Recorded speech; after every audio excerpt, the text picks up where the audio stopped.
Ravanan villain, அதுவும் சிவனை எதிர்த்தவன். ஆனால் சிவன் அவனை ஏன் ஆசீர்வதித்தான்? இந்த கதை யாரும் சொல்வதில்லை. ராவணன் இலங்கையின் மகா பராக்கிரமசாலி, 14 உலகங்களையும் வென்றவன், வேதம் படித்தவன். ஆனால் அவனுக்கு ஒரு குறையானவம். ஒரு நாள் புஷ்பக விமானத்தில் பறந்து போனான். கைலை மலை வழி மறித்தது. நந்தி தடுத்தான். சிவன் தவத்தில் இருக்கான், போக முடியாது. ராவணனுக்கு கோபம் வந்தது. என்னை யாரோ ஒரு காளை தடுக்கிறதா என்று சொல்லி கைலை மலையையே தூக்க முயன்றான். பூமி நடுங்கியது. கடல் அலைகள் எழுந்தன. சிவனின் தவம் கலைந்தது. சிவன் தன் கால் விரலை மெல்ல கீழே அழுத்தினான்.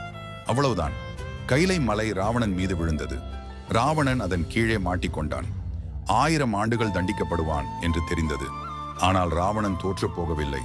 சிவனிடம் மன்னிப்பு கேட்கவில்லை. அதற்கு பதிலாக தன் நரம்புகளை வீணையாக மாற்றினான். தன் இரத்தத்தை மையாக்கினான். சிவனுக்கு ஒரு பாடல் பாடினான். அது சிவ தாண்டவ ஸ்தோத்திரம். ராவணன் பாடிய சிவதுதி 1000 ஆண்டுகள் பாடினான். சிவன் திருப்தியானான்.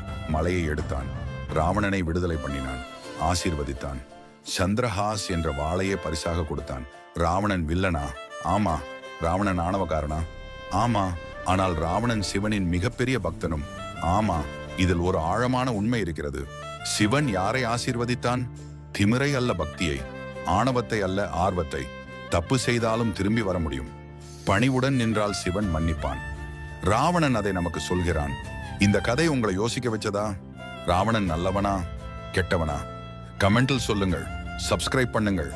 ராவணன் பத்தி இன்னும் ஷாக்கிங் கதைகள் வரும்.